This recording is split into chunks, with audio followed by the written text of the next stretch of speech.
All right. Should be live here. Making sure my mic's working. All right. So, welcome in. This is the Grid Network's NBA live reaction to the NBA Finals. We're live on X and on YouTube.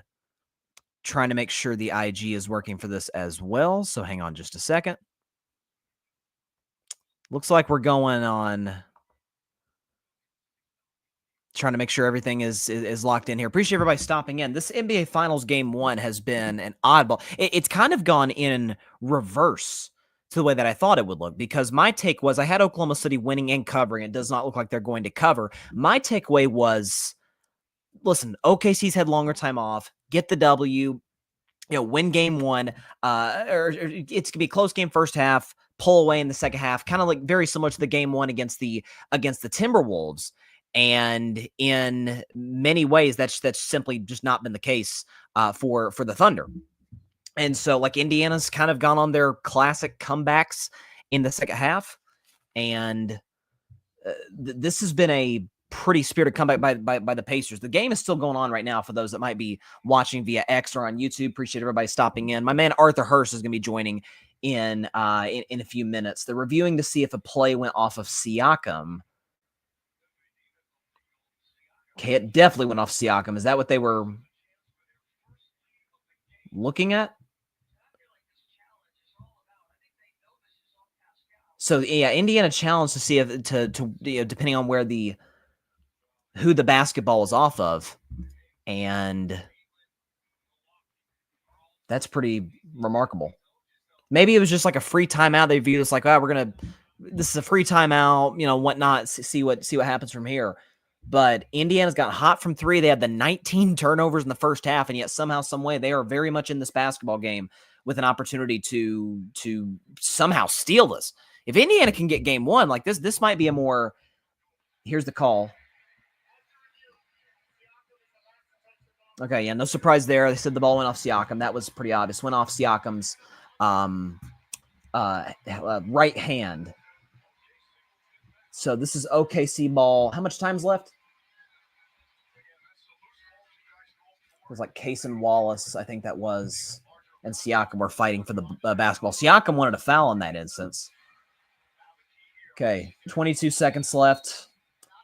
There is a shot clock, though, so the Pacers do not have to foul. So SGA's got the basketball. This is fun stuff right here. Thunder by 1, SGA with the basketball. Opportunity to either put the dagger in or add some padding. Shea spins, fade away, missed it, tipped, Indiana ball. 7 seconds. Oh, my goodness. Here we go. 3 seconds. Oh, Haliburton hit the game winner. Haliburton hit the game winner. Oh, my goodness. He did it again. He did it again. He freaking did it again. That is the, folks, Shaq's as speechless as I am. Folks, let me tell you something right now. I've said it. That's Mr. Clutch. Respect to Jalen Brunson, clutch player of the year. There's a lot of clutch players in the league. This man is now 13 for 15 this season with a chance to tie or take the lead? Tyrese freaking Haliburton. Wow. Look at that.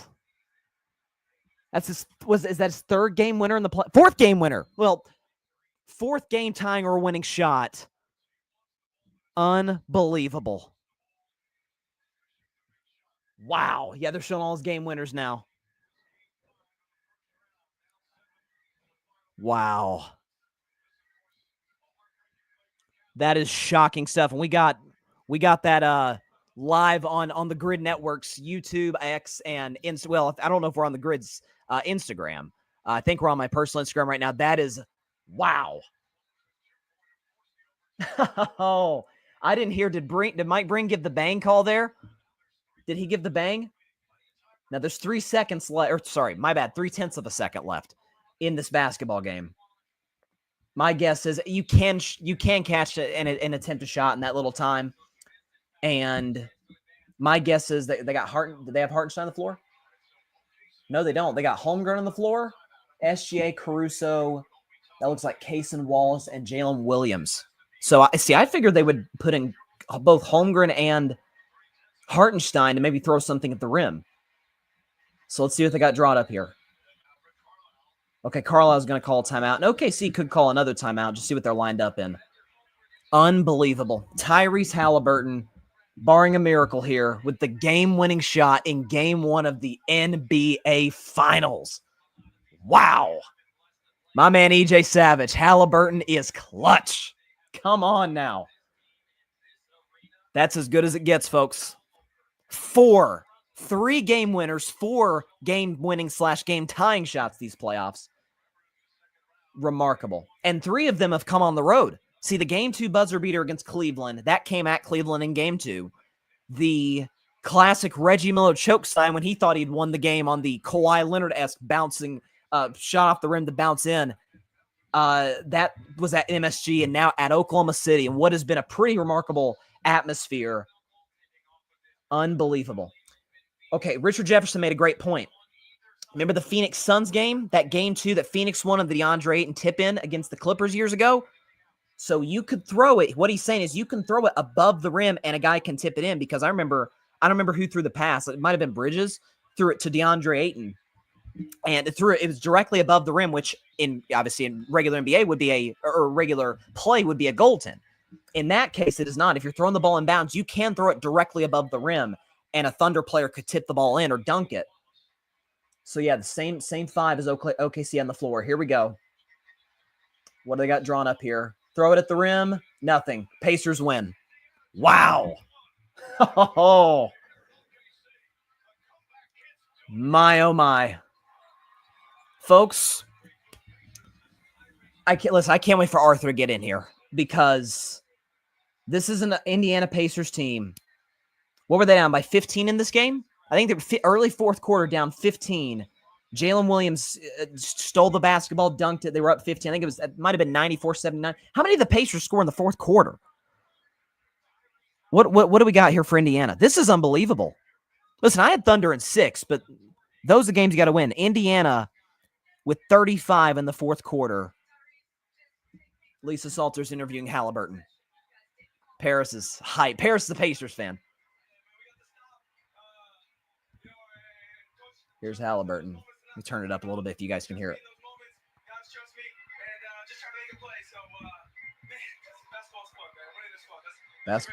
Basketball's fun.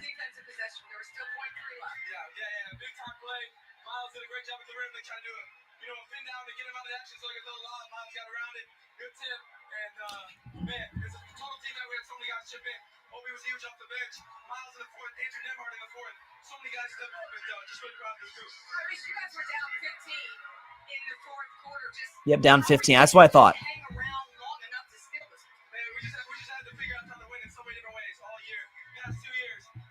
And that's a classic Haliburton stat line, by the way. 14, 10, and 6. Like, most of his games don't. Let me turn this down a little bit. Most of Haliburton's games don't look like that Game 4 against the Knicks, where I think it was 35, 15, and 12 is what it was. That's not his game. But man, I'll tell you, when it's winning time, that man right there, man, oh man. So, and I'm looking at, this is a classic Pacers W. EJ 10-2 run with less than 4 minutes to go at one point is just huge. Pacers, there's no quitting us no matter what. Boy, you ain't kidding. So I'm looking at the box score here. Haliburton with 14, right? Nembhard 14, Miles Turner 14, Siakam again leading scorer on the Pacers with 19, Nesmith with 10, Obi Toppin with 17, TJ McConnell gave you 9 and he hit a 3 in this basketball game. This is why I said coming in, listen, I thought that this was going to be a closer series than people thought. I'd still at Oklahoma City. I still got the Thunder winning the series, but folks that were just like, oh, Indiana's a rollover. This is no. And another thing too, listen, I know it's 2 small markets. I get it. I understand. I think the new CBA basically prohibiting dynasties in the NBA sucks for the sport, unless the product is as good as this. I said that on my show, and boy, has Game 1 of these finals delivered. We kind of had 2 duds the last 2 finals in 23 and 24. If that's any precursor for what's to come, goodness gracious. EJ, I'll say this, I still think the Thunder ultimately win, but the Pacers have a damn good coach and a team that doesn't know when to quit. They're going to be tough every night. Unbelievable. John, my man John Rivera, wow, in the comment section. Wow, indeed, John. That is unbelievable. So we got a Pacers 1-0 lead. Has the line opened up for game 2 by any chance? I know it's early. Game ended, 5 minutes ago. What is the line for game 2? Okay, it hasn't come out yet. I'm looking at ESPN Bet. There's nothing on it quite yet. But listen, but Indiana's got the 19 turnovers in the first half, playing careless basketball, and you look up and they're down 10. They're fine. They're down 10. There's no worries that pertains to, if they can just tighten it up a little bit, and I'll bring in Arthur after I pull up this comment from my buddy Mike Guido. What did I say, Bryson? Listen, Guido was on 8 o'clock spot Tuesday, and he called it. He said the Pacers are going to win this series. Well, they're 25% of the way there. And he said, and one of the points Mike made was, when this team gets hot shooting the basketball, look out. All right, let me go and put my headphones on here so I can hear my guy. Hopefully, well, maybe. Actually, matter of fact, I'm not sure I can hear that well through the. Let's see if is this any better. Okay, should be able to hear Arthur. So let's go and bring Arthur Hurst into the mix. Arthur, anything to say? Dog, I just pulled up back to the crib and I didn't even see it. I thought the game was over. All right. Honestly, I left the restaurant. They had the game on. I left for like 3:30 to go. The Thunder were up 8. I'm like, oh, okay, like, all right. Good game 1 win for them. Played very well. 19 turnovers in the first half. First team to ever, make their opponent do that in the NBA Finals history in a half. And I'm like, oh, okay, like, all right. And yeah, like the Pacers they clawed their way back, but I'm still like, you know what? The Grizzlies did this in the first round with OKC. OKC is going to just, put the pedal to the metal with this time left over, and they're going to end the game. But Tyrese Haliburton is probably on the most clutch run of all time. Like, but it doesn't make sense, because you would think logically that a team should not be able to hang around like they do and win like they do. You would think at some point in time, somebody would have their number and say, no, like, this isn't going to happen. You're not going to come back and beat us. And it's crazy, man. It's absurd what we're witnessing from him. Every single time he's needed to do something, the Pacers need him to do something. He's done it. Wild game, great buzzer beater. I thought he was going to do a step back 3, but he took the mid range. The defender gave him space, so great win by the Pacers, Arthur, man. And you know what this reminds me of a little bit? Because, and ironically, the same coach from this finals is involved, but remember that game 2 when Miami was up in the fourth quarter and Dallas made that crazy run at the end? And I've said that this does have a little bit, if you want to pick Indiana, which, as my guy Guido did, and shout out to Paris, who's a big Pacers fan, it's never over for the Pacers. We've won every game 1. And then, Mike, Indiana is that team this year. Everything is rolling right. If you wanted to make the case for the Pacers, it's very similar to that of Dallas back in 2011, where it's, Dirk hits the layup with 1 second left. Haliburton hits the game winner with 3/10 left. And to your point, like, the run that this guy is going on, I broke it down. Hits the game-winning layup against Milwaukee to literally win the series. And they were down, 7 with 50 seconds left in that game? Yeah, man. Milwaukee was literally about to force another game. Yeah. And so you have that, and then you have the collapse that Cleveland had against Indiana. I think it was a similar spot. I think that was also 7 points with under a minute. Haliburton hits the walk-off 3. Knicks, they're down 9 with 40-something seconds left. Come back, Haliburton, Reggie Miller choke, all that. And then in this spot, Oklahoma City with a 15-point lead with 9 minutes left, and the Thunder come back and win this basketball game. By the way, for what it's worth, and finals are decided by moments, you know this, SGA misses the mid-range to put Oklahoma City up 3. And yeah, not saying they win the game at that point. Indiana had been hot from 3. Nimhard and what's my guy's name? Obi Toppin, I feel like hit some threes. Miles Turner hit some really big shots. Miles Turner, Nesmith hit a few threes in this game. And it was not saying the game would have been over. I'd say you and I probably would have gotten a debate about strategy fouling up 3, but SGA misses the shot, and it's 1-0 Pacers with game 2 in Oklahoma City on Sunday. Oklahoma City, by the way, is a 10.5-point favorite at home in game 2. Like Vegas is expecting them to kind of respond. I think I tend to agree. They're going to respond. If they don't, they're going to have to blow them out by 30. They're going to have to blow them out by 30 just to set the tone of going back to Indiana.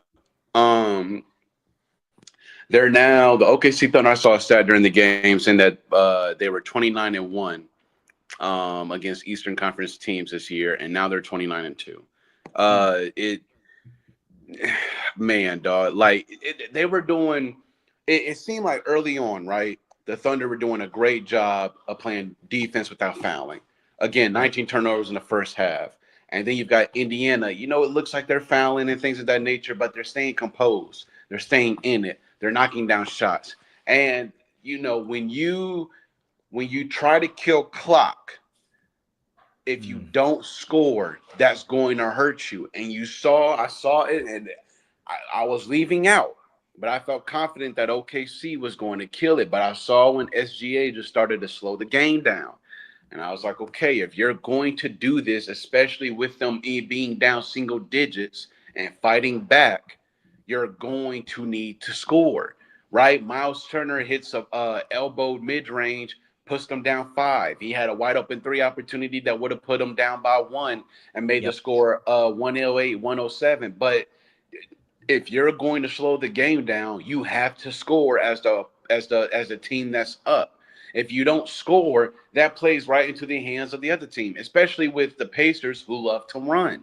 And if you don't get back on defense, they're going to make you pay. I'm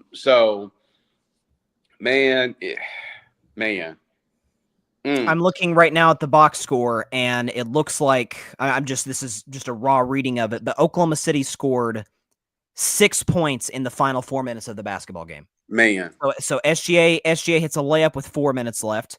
Then it gets to the free throw line. SGA at the free throw line, we never see that. Hits 2 free throws with 3.5 minutes left. He's scrolling down here. SGA makes 2 more free throws. Never seen that before. And then he makes a big mid-range shot that put him up 5. I feel like that shot that put him up 5, I'm like, okay, that's kind of the moment. Indiana made their run. Oklahoma is gonna slam the door as the best defensive team in basketball. But listen, my favorite commentator, and darn it, I wish he was still commentating the finals, Mark Jackson, always said it. Great offense beats great defense any day of the week, and that was the fascinating aspect of these finals. Best offense, best defense, who's going to win out in the fourth quarter? It was not particularly close. And the dope thing about it, you go and look at the box score, right, of both of these teams. Oklahoma City, SGA, obviously the best team. He's got 38. Jalen Williams has 17. Lou Dort has 15. Caruso has 11. But then when you look at Indiana, it's so balanced. Siakam had 19. Neesmith had 10. Turner had 15. Nembhard had 14. Haliburton had 14. Toppin had 17. Like, dude, how balance, bro? You should not be able to win with that type of scoring. But SGA kind of how they win, though, Arthur. That's their model. Like, that's what's made them the best offensive basketball is they have. Listen, here's the thing that I am. And I almost said it live here on the show right after Haliburton hit the shot is how can you not call him a superstar? And it's weird because it's like he averages 18 points and 9 assists. Like those aren't necessarily superstar numbers. Although I'd have to look back at some of Chris Paul's years. Chris Paul's a superstar and was putting up similar numbers, but still you have the one superstar I believe he is. I think he's one of the 12 best players in the NBA. And then after that, you have like 2 good number 2 options in Siakam, and then pick a pacer. You could pick Neesmith, you could pick Toppin, Miles Turner, and then like 5 number 3 options. Like that's the fascinating aspect of this Indiana team. They moved the basketball well. And again, a lot of those turnovers were just beating themselves, but you give credit, and Paris makes a great point here. 25 turnovers, but only gave up 7 points off those turnovers. That's the difference in the basketball game right there. That hurts you. That It, hurts you. it does. I mean, I'm looking at the Oklahoma City. I mean, Jalen Williams, 6 of 19. Chet Holmgren, 2 of. Chet Holmgren had a rough night, man. I mean, there were moments like Dagnall would take him off the floor, leave Hartenstein in. They tried to go small tonight, which I thought was interesting because it took Hartenstein out. I think they put was it Isaiah No, Casey Walls. They put Casey Walls in the starting lineup and said, "Hey, we're going to run with you, Indiana." And early on, it was working. And so, but man, what a shocking end to a situation. I mean, I was coming in prepared to talk about how, because I've compared this Oklahoma City team and how they're constructed to the 90s Bulls, where you've got the great number one shooting guard, the wings, you got scoring bigs, shooters, and that's not what happened. They're not just compared to the 90s Bulls. If let's say they pull this out, right? They are going to be compared to a lot of great teams. The 90s Bulls, 64 Lakers. I'm talking about teams that had one of the best records in NBA history and then went on to dominate the playoffs and win the NBA Finals. Like, if the Oklahoma City Thunder can stick to this script that they're on, yes, they lost game one. Okay, cool. If they can win the next 4 games, they are going to be an elite company with those teams, with your 2017 Warriors, right, who had great postseasons, have one of the best records in NBA history, and then went on to just dominate the NBA playoffs. And that, yeah, man, that's one heck of a collapse. This is not the way that you would have wanted to start this series. This is not how I thought they were going to start the series. I thought, honestly, they were going to come out and just blow the hinges off of Indiana. I thought that they were going to make sure Indiana had no chance to compete with them. But we know Indiana, man, and we know the modern NBA. 20-point deficits are not 20-point deficits from even 10 years ago. 20-point deficits. Shots changed everything. Yeah, like 20-point deficits literally are like a walk in the park for some of these teams. Indiana being one of them, who just show grit and they just lock in at the perfect time. And again, you would think for a team that has been down multiple times this playoffs would be like, you know what? We can't keep trying to bounce back. We have to make sure we keep our foot on the gas. We can't allow ourselves to get down double digits. We can't allow ourselves to get down by 20 plus. If we can stay in that 5 to 10 range throughout the game, then we will be fine. But they don't care. They really do not care. And they just keep on going and going and going. And they click at the right time. And it seems like whoever their opponent is just falls apart. And I'm trying to find because I feel like I remember reading the Oklahoma City was top 5 all time in terms of point differential. Let's see if I can find this. Yeah, this says, actually, the matter of fact, they're the all-time leader in point differential in NBA history. 12 they won games on average 12.8 points. The teams that follow them are the 72 Lakers, which did not win did they win the title? I feel like Boston beat them that year, but nonetheless, that was the Jerry West, Wilt Chamberlain, and Elgin Baylor team, which was stacked. Mm-hmm. But they averaged 12.2 points per game W's. Same with the 71 Bucks with Kareem Abdul-Jabbar and Oscar Robertson. Bulls in 95-96, 12.2, and then the Warriors in 16-17 at 11.6. So this was the main concern for Oklahoma City, and it sort of does tie into their youth a little bit in that you do have concerns about them down the stretch because they just did not play a lot of close games this year, Arthur. They won a lot of blowouts, and Indiana, this is their bread and butter. This is how they got here, was winning games like this. And so, it's not like Oklahoma City has been bad in these spots. They won a game 4 in Denver down 2-1. They won that game 4 in Minnesota to take the 3-1 lead. But there is an aspect of, man, a team Pascal Siakam's done this before. Miles Turner's a veteran. Like that matters at this stage. As much as fans wouldn't deny it, and we understand Oklahoma City would be the youngest champion in history, there's a reason that's hard to do at their age. So that's where I'm at. They haven't played a lot of close games. And it's not just the team, but you also look at who the coaches are. Sure. Again, you said it, Rick Carlisle. He has arguably the greatest finals run we've ever seen with Dirk Nowitzki and that Dallas Mavericks team. Right? Where you saw who they took out. They took out the Lakers. They took out the Thunder. They took out Miami in the finals. Like, that year was a wild one, especially in the playoffs for them, because it's like, dang, how are they knocking off all these teams that they should not be knocking off? And you look at Dagnall, who, really good coach. He's going to be one of the best. He's going to be in that elite few, I believe, in a few years, especially, if OKC keeps rolling like they are. But it just goes to show also is like, Rick Carlisle is keeping his team composed. He knows. Again, we've been here before throughout these entire playoffs. Haliburton is going to make plays. Siakam is going to make plays. Miles Turner is going to hit some big shots. On the other side, it's you have to keep your team composed. I get they're a young team and things of that nature, but all of these teams are just going to be growing pains. There's going to be things that they got to learn. Hey, listen, go back and watch the film. They have been doing this to teams in the Eastern Conference all playoffs. Why do we believe we're going to be any different? Because we have the MVP? Because we're the best defensive team, not just in the NBA, but one of the best defensive teams in history? Like, we can't bank on that just, clicking. No, we need to keep our foot on the gas and keep them going. When Miles Turner started hitting them shots, I'm like, okay, like this is where Indiana starts to really lock in and all of a sudden just win the game. But like I said, I thought Oklahoma City was going to be like, no, because Memphis Grizzlies did this in the first round for 2 or 3 games. And It was game Oklahoma 3, I City, think, right? You said what? I think that was game 3 when they had like a 27-point lead before Ja Yeah, went out. man. And so, yeah. Played And dumb that's where I basketball was the rest like, of it. I was like, Thunder are going to lock in and they're going to win this game. If it's a close game at the end, it's a close game, but they're still going to win. Not let Tyrese Haliburton play Superman again. Again, Bryson. Like, how Yeah. many more times are we going to let him do this?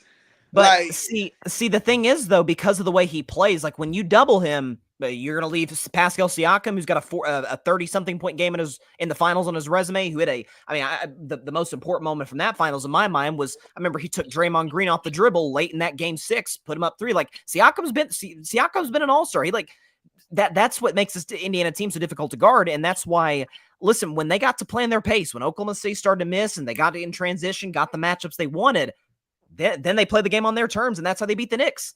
And that's the funny aspect about this is I feel like Oklahoma City is, at least offensively, they play a little bit like the Knicks, but like 15 times better because obviously Brunson's great, Shea's the MVP of the league, and the supporting cast is better. But there is an element, and Kobe Bryant, the late, great Kobe Bryant, talked about this, like, even when I was at my individual best, we won nothing because the ISO game does not win championships. It just doesn't. Over the course of a series, teams are going to pick up on that. Like you saw Andrew Nembhard absolutely lock up Jalen Brunson that game 6. He had like 6 steals in that game. He's not going to lock up. I mean, listen, as inefficient, and you and I were talking, before we started doing this about this, like SJ was not efficient tonight. I mean, 14 to 30 is not terrible. Like that's at 3 for 6 from 3-point range. SJ still got his 38, but it's, can you make him work for it? Can you make it difficult on him? And guys like Nembhard, guys like Obi Toppin potentially can do that. And so, listen. And by the way, I mean you got Thomas Bryant come off the bench, the guy who posted up when Braun was going for the record. Like these guys have seen the bright lights, and they're not scared of the moment. I'm not saying Oklahoma City is, but outside of Caruso, I mean Hartenstein I know played with the Knicks last year, but outside of Caruso, like these guys this is kind of their first rodeo, their second rodeo. And the perfect thing, the thing that I love is that Siakam is now able to remind people, I am still one of those guys. I am in the argument of one of the best number 2s in the league. After I win this, I'm going to have to be in the conversations with the Jaylen Browns, the Devin Bookers, all those guys up there, because, after that Toronto finals win, they had their down years, and Siakam was still Siakam, but because his team wasn't performing, he fades out. Now you're in Indiana, they're building up. Siakam again, still good, but we're still not talking about him in that conversation. And he just shows you how consistent he is. Again, yes, Tyrese Haliburton did have a great Eastern. He did have great moments in the Eastern Conference Finals. But when you're talking about consistency, it was without a doubt Pascal Siakam doing whatever he needed to do in every single game. Did not miss a beat. played his role to perfection. And that's what this team does. Everybody plays their role to perfection. And you never know who is going to chip in and be the X factor in the game because they have too many X factors in the game. So, I mean, I'm and look at this, too. Like so we're going over the box score. I'm trying to scroll down and see what we got here. But like you just see the bounce scoring right there. Like that's 6 Pacers in double figures, and McConnell had 9. So you can like essentially round that up to 7. And then Oklahoma City, like again, you're just seeing. Lou Dort was great. Lou Dort showed up to the party. He was hitting threes all over the place, playing great defense. Like Lou Dort, by the way, is. Along with Shea, I could be wrong on this, Arthur, but I think along with Shea is the only OKC Thunder who had playoff experience with Oklahoma City prior to last year. Because if you remember, Lou Dort had a big game 7, I think, against Houston back in the bubble. James Harden might have blocked a shot at the end on Lou Dort, but like he's seen these moments, and so SGA is great. We know he's going to bring to the table, and then after that, like the Isaiah Joes, even Jalen Williams, who's an all-star, and Chet Holmgren, who's a young player, like these guys. Listen. What this very well could be, I'll try and take this off here. What this very well could be is just a redo in a different way of that game 1 against Denver when they obviously fell apart and Aaron Gordon hit the game-winning shot with a second left, where it's Denver's won a championship. Denver's not the better team, but Jokic is the best player on the floor when he needed to be, and so is Haliburton when he needed to be at the very end. But listen. This is going to sound like I'm hating Indiana. I feel like Oklahoma City blows the doors off of them in game 2. And that, by the way, like I feel like this is listen, maybe we felt this way about Cleveland, but maybe not Cleveland because Cleveland was beat up. But we probably felt this way about the Knicks because of how the Knicks lost, and they looked good in game 1, but they just let it slip away. Could this get the ball rolling in a similar sense where it's no. Indiana's not that much worse than Oklahoma City. They have the second best record in the league to the Thunder when the calendar turned to 2025. So my basketball knowledge tells me a team as good as Oklahoma City that lost the game in the fashion they did should win by 20, 25 points, and then it goes back to Indiana and we get 2 close games there. But I think we need to stop doubting this basketball team, Arthur. Like I don't know what more they need to prove. Like they're 3 wins away from hoisting the big trophy. I don't know what more they need to show us at this point. 20 to 25 points is not going to be enough. You're going to have to beat them by 30. You're going to have the Oklahoma City Thunder are going to have to beat the Indiana Pacers by 30 because you got to send a message. You have to send a message. You let this game go. You were supposed to win this game. Yep. You were supposed to win this game. Indiana has won every single game won this playoffs. We don't give a damn. We don't care. You're not going to come into our house with your little flair, your little pretty boy shit, and think y'all going to beat us. That's not going to happen.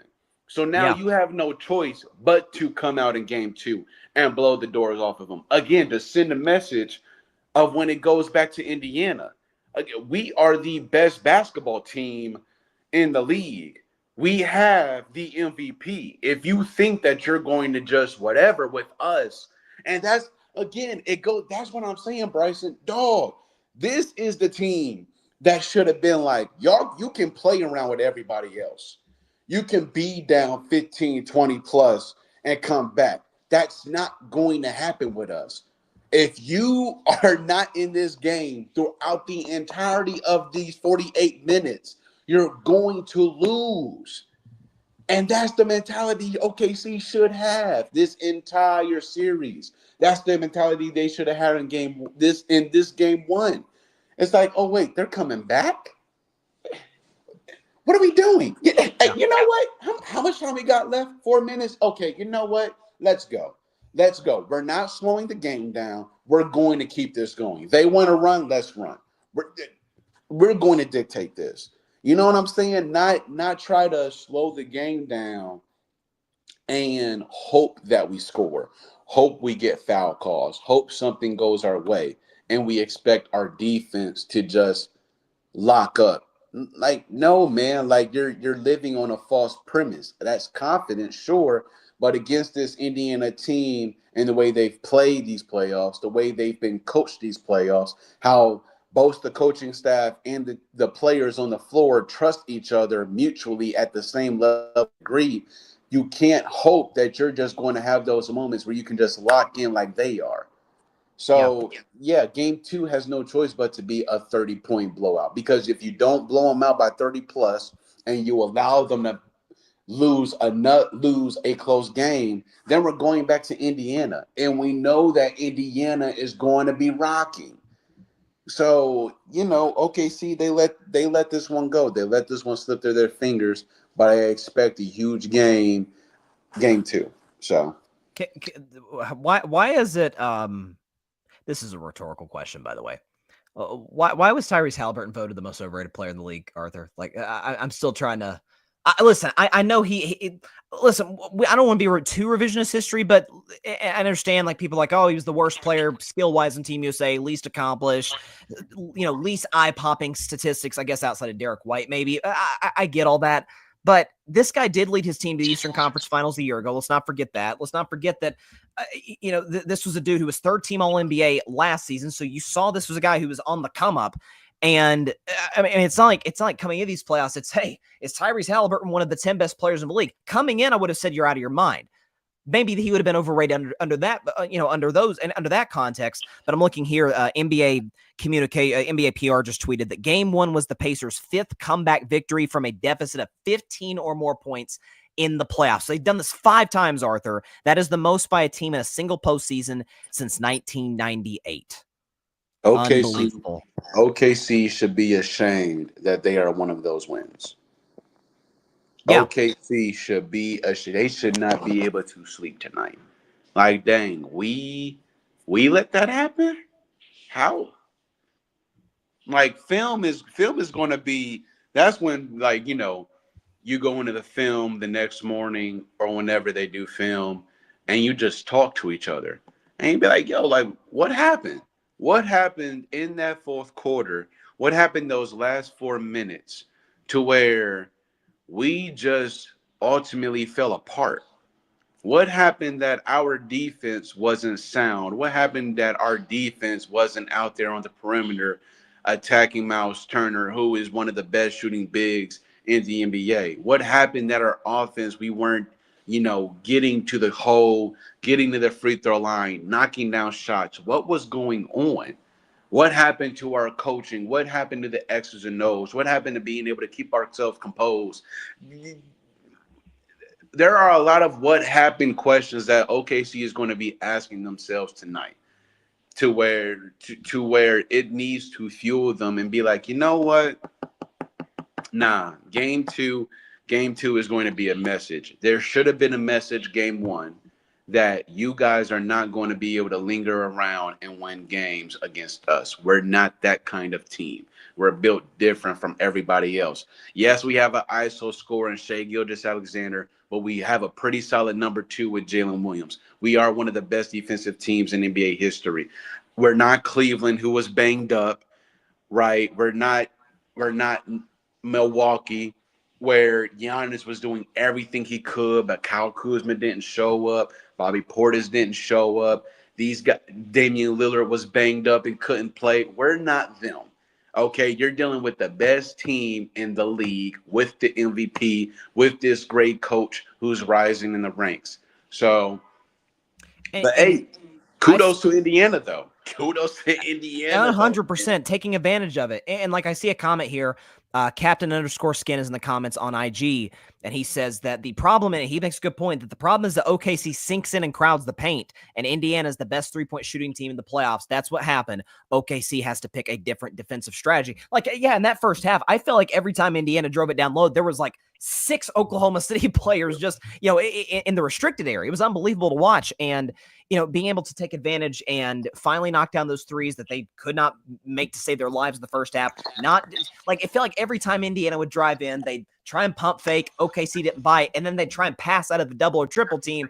Well, there's a guy, OKC so long, they're going to jump the pass and go back the other way and kill you.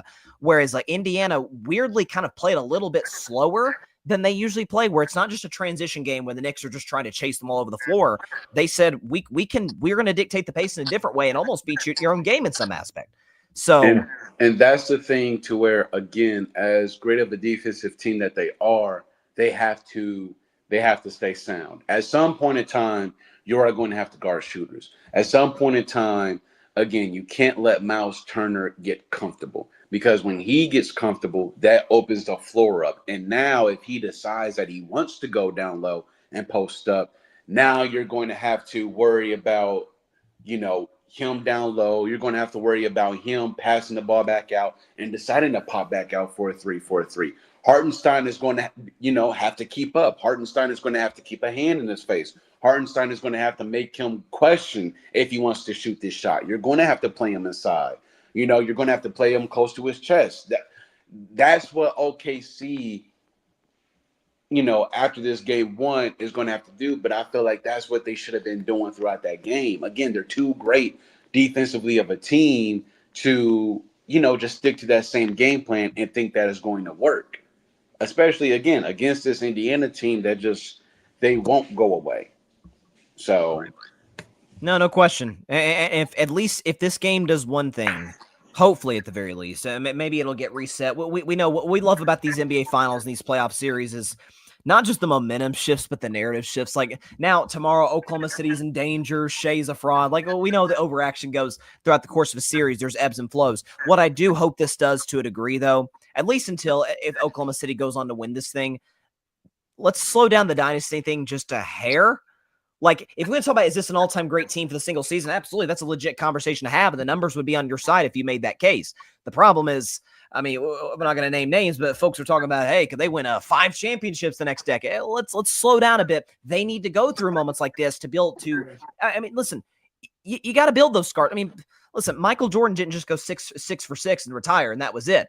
Michael Jordan had to get the crap beat out of him by the Pacers and the Celtics, and that you got to go through these trials. I mean, you had to lose to Dallas in the heartbreaking fashion you did a year ago with PJ Washington getting fouled by SGA. Like, it's moments like that. It's the Denver game in game 1. Like, listen, we may look back when this series is over and say, hey, they needed that Denver game 1. They needed this game. Like, they needed to get their teeth kicked in by Minnesota in game 3. Like, it's moments like that, being down 27 against the Memphis Grizzlies. Like, if you're a Thunder fan, you look at all those, like, yeah, we came back from every single one of those. And so, like, that's the optimistic side of it. And so I don't like crowning dynasties until I see you win 2 in a row. I don't, or 2 in 3 years. Yeah, because the last time we thought a dynasty was going to happen was with Denver, and it didn't happen. So I get the dynasty talk, though. They're young. SGA is young. Chet Holmgren is young. Jalen Williams is young. Coach Mike Daigneault is young. Like, they are a young 15 team. draft picks in the next 8 years. Yeah. So it's like there's no way that they wouldn't be the next NBA dynasty. But until they win 2 of these 2 championships in the next 3 years, I don't like that, because then we have the conversation of, oh, they're not who we thought they were. And that's unfair to them, because they definitely are who we think they are. Again, they're just growing into this shit. You know what I'm saying? I remember I said a few weeks ago, when was it bad that we can't allow people to just grow? When was it bad where people can't have their ups and their downs? I thought that was part of life. I didn't know that life was all about the good times. I thought it was also about the bad, and you learn a whole lot during the bad more than the good. Hell, if you embrace the bad, you're going to love it. You're going to, like, you know what? Instead of thinking this is being done to me, what if this is being done for me? So that's where it's just like that's I get it, though. It's sports conversations that we love having in barbershops and stuff like that. But I think it's irresponsible to try to put that on a team that hasn't even won a championship yet. Yeah, they got to the finals. Cool. We expect them to win. Cool. But they haven't even won. Can they at least win first before we decide to put that on them? Can they win next year before we decide to put that on them? Because, again, if they don't, then it's going to be like, oh, they're frauds. Just like last year. Oh, yeah, they were the number 1 seeds, but they're fake. Like, whatever. Build you up so we can tear you down, Arthur. Yeah, so. No, those good words of motivation there. And the last thing, and then we can get out of here.